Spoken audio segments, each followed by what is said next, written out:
Okay, folks, welcome back for another episode of Riftbound 101.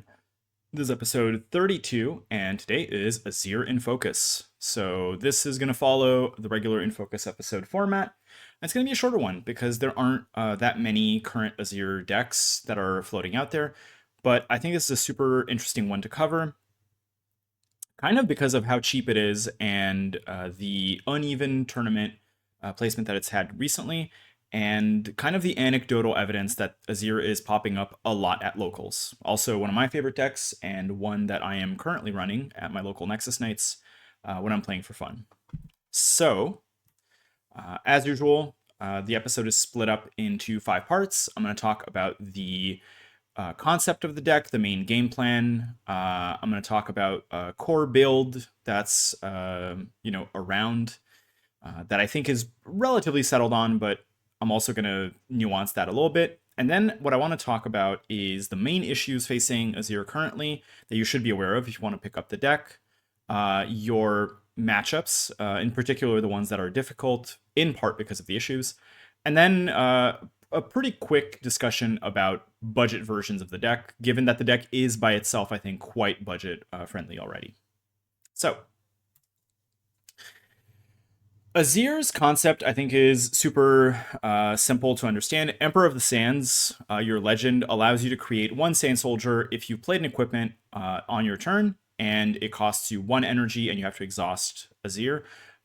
Note that there is no limit, so if there are ways for you to unexhaust your legend, and there is a battlefield that lets you do that, you could theoretically make more soldiers. But Azir is kind of I want to say like the key linear strategy that currently exists in the metagame. So what that means is by playing equipment that's slightly under your energy curve. So on turn 1, when you have 2 energy, you're playing a 1 cost equipment. You get to make a soldier, and the soldiers have Weapon Master when you play Emperor of the Sands, and that means that they get to equip for 1 less rune than what it would normally cost you to equip them. So what this looks like in practice is you're usually playing 1 equipment a turn, exhausting Azir to make a token, and then you are using those tokens to contest battlefields as cheaply as possible. Unlike basically every other deck in the game, this is truly the only deck that I've seen that runs, at least in its current iteration, only 1 unit, your champion unit, the Yellow Azir. You also tend to run 15 equipments. I've seen some that go a bit lower, like my current build, and some that go a bit higher. It really depends, and I think there's room for experimentation. And you run about 8 other cards that produce Sand Soldiers as well. So you can pick up the equipment with their Weapon Master keyword. Your main goal in this is to curve out with Azir. So you're quite susceptible to running out of pressure or gas. If you've ever played other card games, Azir is quite close to either white-red or white-green in Magic. So it's one of those strategies that you want to hit your curve very well, and if you don't, you're going to have some issues. And you have to also accept that your units are generally going to be expendable. So you're going to force your opponent to come reconquer stuff, and then if they go over you, you are going to play something else and re-equip your weapon. That's generally the game plan. Like, this is, I think, if I had to recommend a deck for a new player, Azir would be one that I would recommend because I think it's quite easy to understand conceptually, even though it can get pretty wild on the board once you're manipulating a couple of different equipments, multiple Sand Soldiers, and maybe even Azir. So, the core build. So this core build that I think is it's the top placing deck from Bologna that reached top 64 has about a 24 to 15 spell to equipment split, and the final card is your champion. That's about like a 5-3 split of the deck, right? So that means on average in your hand you should have about like 3 spells, 1 equipment, or 2 spells, 2 equipments most of the time, and you're really looking to find equipment that is playable early. Luckily enough, the list that was top placing, I think, runs mostly cheap equipment. So you're looking at 6 1-cost equipments, and I think 7 2-cost equipments, and only BF Sword at 4. The deck really tops out low, and your top like your top end is Arise, and that's pretty much it. I'm going to talk about like the key cards in the battlefields in a second. I want to talk about the sideboard, since I don't think I'm going to get a chance to talk about it a bit later. Additional call of the week for decks that don't run a lot of units. This is for Aurelia mostly, as is Facebreaker, where you get to trade with some big units. Facebreaker in particular, I think, helps a lot with matchups where people stack big units, so like Lucian or Jax. Defy, you'll tend to play as a substitute to Not So Fast in decks that don't really target your stuff. You're already main decking one Salvage. You might put the other two in for Aurora matchups. There's still MF Aurora in the field. And otherwise, you're also happy to like nuke a Seal here and there, or like a baited hook against Fiora. And Windwall, I'm going to hold off on for a second because I think it deserves its own section. Like, it has a very specific function in this deck. So the curve of the deck is quite low. This may be one of the lowest curves in the game. And realistically, you are going to be playing with like low resource economy, and you're going to be quite fine doing that. You're often going to be filling out your curve with Azir, which is quite similar to how you used to fill out your curve with Victor, although Victor had less like commitments. You didn't need to play anything to make your units. And as you might notice, your spells are really like the bulk of your 2-drops and your 3s and 6s. Mostly, your equipment is going to be dirt cheap. So, the 3 main cards I want to talk about are Azir Sovereign, Desert's Call, and Arise. So, Azir is the kind of card that I think you might be interested in playing early. He's very cool. But Azir, much like Yasuo or the Orange Master Yi, really serves as a game-ending threat. So actually, I would compare Azir closer to something like Vi plus Ride the Wind in set 1, where what you're going to do is you're going to fill up a board with Sand Soldiers and Recruits. You're going to push them into a battlefield that you can conquer fairly easily, especially if your Sand Soldiers are holding the Eye equipment. They're going to make more Recruits, and then you can just jam out Azir and pull all of your Sand Soldiers to the new battlefield, including ones that aren't ready. So there's a combo here, and I'm going to talk about it in a sec. Desert's Call is one of the spells that actually generates units, along with Guards and Arise, which is up next. For 2 energy, you get to play a 2-cost Sand Soldier, or 2-might Sand Soldier, and you can repeat it. This often works as curve filler, so you can play it on turn 1 if you don't have anything to do, or you can play it on turn 2 or later to just fill out your curve. And because the Sand Soldiers have Weapon Master, you can pick up equipment that's lying on the board quite cheaply. So this is going to get you like a way to salvage equipment that you might otherwise need to re-equip somehow. So like the cards that have Sand Soldiers are here for this. And Guards is the reaction speed, or its reaction if you hide it, is going to be another way where you can do this at a battlefield. If you hide it, you can just like pop up a soldier and all of a sudden have it wear an equipment, or you can play it to base with recycling 1 order rune to get it to come in ready. Now, the big powerhouse of the deck is Arise. There's no better card in your deck. This is the card that makes Azir, I think, playable. And the matches where you get to pull off a solid Arise are usually matches that you're going to win.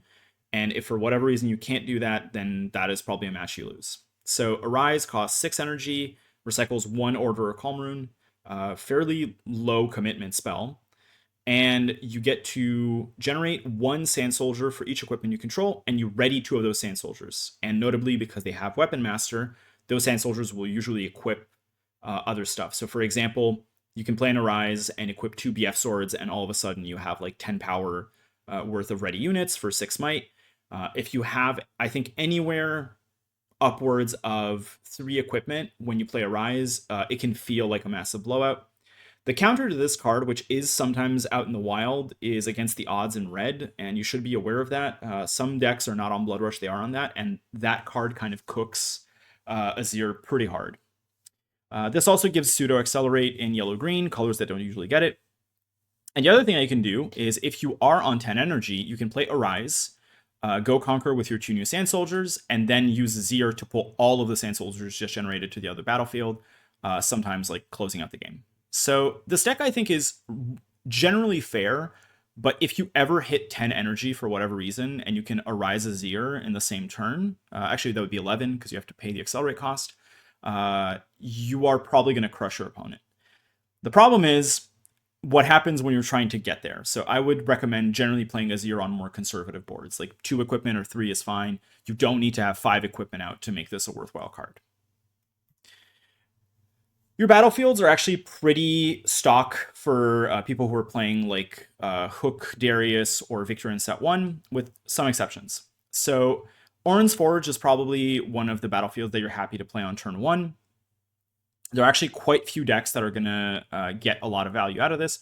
Notably, Draven does get to play like cheaper spinning axes, but decks like Ezreal are going to play like seals mostly, and they're not really going to get that much benefit out of this. So you want to conquer there, hold, and after you hold with your Sand Soldier, you can play another equipment much cheaper. So this lets you compress some value, which does help out your deck. It's not Obelisk or Targons. Those are mismatched labels, which seems to happen in every one of my videos. Trifarian War Camp is your second battlefield. This just makes your soldiers a bit bigger. This helps you get them over, for example, non-repeated Blinding Light, the new guns.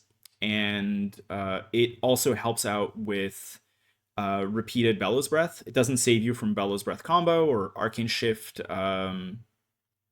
and Watcher into Bellows combo.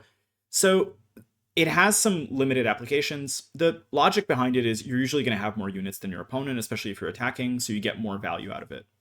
And then finally, Vilemaz. This is like the opposite of Reaver's Row. So every deck that runs Reaver's Row hates seeing Vilemaz, and Draven loves Reavers because it can make you back out of a field, and then you're going to like win the combat and draw a card. Notably, Vilemaz turns off cards like Overzealous Fan. People can't fight or flight you back to base, so it creates some issues if anybody goes to conquer there. But you're generally happy just sitting like one Sand Soldier or a Sand Soldier and Recruit there if you're using Eye. So it forces your opponents to conquer back into it and not be able to pull back out. That's really it. Like these 3 battlefields are nothing, I think, special, but they are battlefields that Azir tends to get a little bit more value out of them than the opponent, and in some cases much more value out of them than the opponent. Vilemaz is like pretty unfavored, I would say, if you're playing against Victor specifically, but otherwise not such a major problem. Okay. Issues. So Azir, I think, has 2 issues that really hold the deck from being like an A tier or S tier contender. I think those 2 are, one is endemic to the color combination of yellow-green, and the other one is really an Azir problem. Or if you want to, spread out, it's Illusion Jax Azir problem. One is draw, that's the color-related one, and the other one is the dependence on gear. So what happens is Azir will often run out of gas in the mid to late game, and especially if somebody cooks your equipment early, it kind of takes wind out of your sails, and it gets a lot harder to get back if you're not drawing. So these 2 problems, sometimes you'll have only the problem of draw and only the problem of removal of your gear being removed, but sometimes you'll have both. And I think those matchups are the ones where it can get like really rough for you. So your draw engines really are Sacred Shears, where you can equip this to a unit, and then when it dies, you'll draw. And your units will often die, so you're going to get a lot of card draw. Death Grip gets to react to a lot of damage spells, or if somebody gusts or rebukes one of your Sand Soldiers, you can just sacrifice it to give another unit power, and then you're going to draw. And then Hidden Blade, you can Hidden Blade your own units. You might often Hidden Blade a unit that's wearing Sacred Shears, or not. And you can also use it to close out the game if your opponent only has like one big blocker. These 3 cards are really your draw, and I want to, shine a light on the fact that these are all conditional draw spells. So you're going to need units on the board to do anything. And if you do not draw these when you have units, it's going to get really hard. Discipline, I think, is a bit more freeform, but even then you're not getting a lot of draw. Like this is nowhere near what's happening out of purple with things like Stack Deck and Called Shot, or out of Draven. And that's an issue, right? That's basically where like you can just get outvalued by the opponent if you can't close a game fast enough. The other problem is gear destruction. So Defy and Not So Fast are going to work on a variety of different spells. Defies, you're happy to defy things like called shots or stacked decks if you're against miracle decks. And you're going to get to like counter things like detonate or salvage, which you tend to run into to a fair extent. The one problem is that this deck just folds the Thermo Beam extremely hard, and a lot of Draven decks do run Thermo. Kaisa decks run Thermo, and I think some Annie decks also side it. So you need Wind Wall, and that's why earlier on when I was talking about sideboards, there were two Wind Walls in the core list. You kind of need to side both of them in as soon as you see your opponent is on red, because if you get thermoed and you lose 3 or more equipment, you probably lose the game. If you're losing 1 or 2, it's not the worst thing. And if you can bait your opponent into a thermo and you can wind wall them, then you can win. The main problem is that some red decks can actually pull a fast one on you, and they can play Bryn here and then thermo. And there is literally nothing the deck can do against it. Like, that is a combination of cards that just cooks your deck and probably also destroys all your units because they're probably committed to battlefields with equipment on them. So you tend to get board wiped around like 11 energy when you're against Draven. And yeah, that's really brutal, right? And I think in general, Bryn here also just turns this deck off defensively, which is somewhat of an issue. So you need to side wind wall, but there are just matches where you won't get to do anything with it. And there's some experimentation happening, I think, trying to find solutions to this, drawing more cards, holding on to more equipment. I think you have to play a bit differently, but I would say what happens is that to increase the density of cards that draw, you have to do other things that the deck is not really set up to do currently. So, for example, I'm testing out having 2 or 3 Stellacorns with Emperor's Divide and trying to move them around a little bit, but then you can't play Vile Mauslayer. And Vile Mauslayer makes your Draven matchup a little bit better, but you tend to not have access to draw. So there's some balancing to happen here, and we might see some innovations the next couple of weeks. So, keep an eye out. I'm still recommending the deck despite this, just be aware. Matchups. So I mentioned some of the unfavored matchups, and I want to explain to you kind of why. Your favored matchups really are a lot of the linear off-meta decks that are trying to just do fair things, but you do struggle, particularly into Draven, Ezreal, and Irelia. In particular, I think the stats are really weak, but the win rate matrix that's up on Riftex puts the Draven matchup around like 17%, so it's like an 80-20 matchup. And I think the Miracle matchup is like pretty bad for exactly those reasons.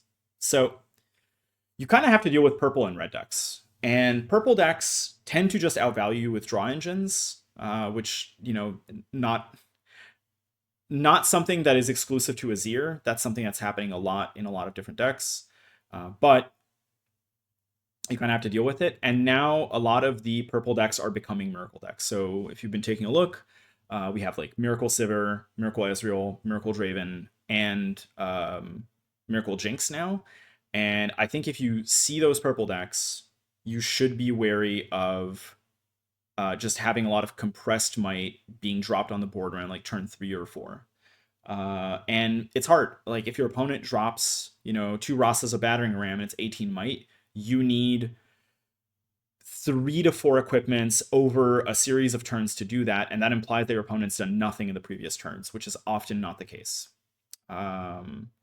The Irelia matchup, I'm a bit more iffy on. I think if you can catch their Irelia with calls and you can protect your calls with like defies, you can actually like collapse their strategy. But I think that's really like a skill intensive matchup. Then you have the red decks, and I think the red decks really it just comes down to what I was talking about. Thermo is in every sideboard currently. Particularly you're catching strays because people are trying to also thermo spinning axes and seals and a variety of other equipment that's just hanging around. But you're going to need to be careful with that. And I think the best way to play around that is A, to have wind wall sided in, and B, it's to play around gear removal. So you're probably going to want to commit to board less and keep up a little bit more energy, or just playing like new sand soldiers with your spells, then you would be playing new equipment. And then you might have to equip equipment without using weapon master, which causes some issues. So I think the red matchups are unfavored and skill intensive. So yeah, this is like, if you are seeing that your local is quite heavy on these purple and or red decks, it's probably not a good environment for Azir. But I understand wanting to play him. So, like, keep that in mind, but don't lose hope. I do want to stress also that like Azir is on the lower end of play rate currently. So there's a lot of matchups that aren't properly documented, and I think there's going to be versions of Azir that are going to do better, but people just need to test. It's just clear that it doesn't do well into Draven, Irelia, and Ezreal in particular. So there's the likelihood that there's a shell out there that can work. I personally haven't found it, and although I know that this deck hit top two in one of the Chinese regionals recently, I just don't think that this deck fares as well into a meta that's heavy on Miracle decks, which was not the case in China, and it certainly was the case in Bologna. Okay. The budget deck. So one of the, I think, appeals of this deck is that it is like super easy to get into price wise, and you can probably build this and not break the bank and still feel good. It's also a deck that I would use as a teaching deck, and it's a deck that I would play at like locals when I don't want to play like a really high powered deck. Like I have decks for skirmishes and I have decks for local nights, or I have other decks for like Nexus nights with prizing. So what I would recommend, because this deck is truly dirt cheap, is just to remove the 3 Arises, which are going for around 35 USD each now, and just jam in 2 more Guardian Angels and 1 more Sacred Shears. That's gonna help a little bit with draw, help a little bit with your Azir surviving or some of your units surviving, and you can incrementally upgrade by removing these into Arises. I would say that if you are interested in playing Azir long term, you should probably invest in Arise, but that produces another issue, right? The concerns I have with the budget for Azir is that the budget for like 99% of the deck is so critically low that it makes the deck extremely attractive. But then because the deck becomes attractive, and like if you've been hearing about the locals that have a ton of Azir in them, it makes Arises go up, right? This is something that happened to Leona, I think, in set 1, and it somewhat happened with Yasuo, but Azir is an incredibly cheap deck to get into, and right now there's a lot of Spirit Forge being open, so basically like everything else in the deck is somewhat cheap. I think GAs are like $5, and that's about it. But you kind of like get this crazy cliff where the deck is like $20 and then $100. And I'm saying this like very generally. You should keep those prices in mind, but not like be super concerned about them if you're not playing competitively. I think the deck is going to be much lower power because Arise is one of the reasons why the deck can do as much as it does. And the other concern I have with this is that it's a niche upgrade. I have this with every deck where the main bulk of its price is inside of a signature spell. Arise is a spell that is only for Azir. So if you get Arises, you're going to be on Azir for a while, or you're going to trade them for something else, but they're never going to really be applicable outside of him. And it's niche because it's in Azir, but I also think that Azir is going to be a deck that's going to scale with equipment that's coming out in the next couple of sets. And I also think that in an environment that is less heavy on red and purple, Azir can succeed as well. So it's like a combination of things where like I think Azir could wind up going up in EV in the next couple of sets, or 1 set or 2 sets. I mean, just take a look at what's been happening with Jinx. Jinx was like nigh unplayable, and I know there's some people who looked at the Jinx videos on this channel and were telling me that like Jinx is actually better than I think. It's quite clear that like the Miracle Engine has rehabilitated her, so it's not impossible that like there will be a combination of cards that will make Azir and yellow and green decks better. And especially if the decks get access to equipment that draws, I think like Azir is going to be really, really empowered by that. So that's a bit where I'm at. And I do want to stress that like I'm playing Azir because it's one of the few decks that I think has like a good vibe, and that's been a success for set two. I know some people who are playing Rumble, despite Rumble not being super competitive, who feel that it's cool to just play a mech deck. And similarly, I like having a lot of Sand Soldiers out. I will admit, when Azir was announced, I didn't really think of it as an equipment deck, but I did think about it as a token deck. But now that I'm playing it, I find the deck to be quite enjoyable thematically, and also it has like a lot of lines of play with what you do with your soldiers and your recruits and your equipment. So that's like one big thing that I think drives the deck. And especially for like $20, if you're a fan of the price, you can't really go wrong, right? You're mostly like trying to get one Azir and then a couple equipments. Also, if you can't get a hold of the GAs and the shears, you can also just get like more cards like Emperor's Divide or Guards and just like work your way up from that. Last thing I want to tell you about this is, Azir is really unique, and I think that's like not something to scoff at. I think like much like Ari and some other champions that have like pretty unique patterns of play, this is a deck that's going to be attractive to a lot of folks. And I think because it's cheap, it's going to be attractive to folks. So keep that in mind. But also because it's so attractive and cheap, I think that you are somewhat at risk of the meta shifting to also prey on you a little bit. So if you're going to your store and you're seeing that like, I don't know, out of like 30 players, there's like 15 Azirs, expect that you might start having like worse matchups in the coming weeks, and just maybe swap decks from time to time. So that's pretty much it for Azir. I think a deck that is currently being figured out, but also I think is in need of a bit more equipment. I think there's like one or two missing equipments for the deck to really feel complete, but that's what it is. And some plans for next week. I'm gonna be doing an analysis about quadrant theory. So if you're interested in how to play from when you're ahead to when you're behind, that's really going to be the nominal episode. So it's been a little while since I've done a gameplay episode. And then the in focus, I'm oscillating between Irelia, Ezreal, and Lucian, which are for sure my next three in focuses. I'm just trying to figure out which one I'm doing first. And probably I'm sticking to this order, but I will see. And then I'm still working on some other videos that are coming out, so keep an eye out for that, but they're not going to be tagged Riftbound 101, that's for sure. And then finally, we're inching closer to 2K. So I mentioned it 2 videos ago, but if you are interested in asking me some specific questions that you have either asked and I have not answered because I can't answer everything, or you want to prep some questions, the mailbag is going to be happening probably like late March at this pace, so it's also on the horizon. Anyways, I hope this has been useful and that if you're an Azir fan, you're going to get to play your hero and have a good time. And if you're just looking for like a really cheap deck to enter, I do think that Azir is maybe the cheapest deck that you can currently like make it with. Even more so than decks like Victor. But yeah, be aware of the matchups and be aware of the current meta. And who knows, if by like the end of the month there's a banned and restricted list or something, we might be having a different discussion. Until then, thank you, have a nice weekend, and good luck on any events that you're attending this weekend. See you.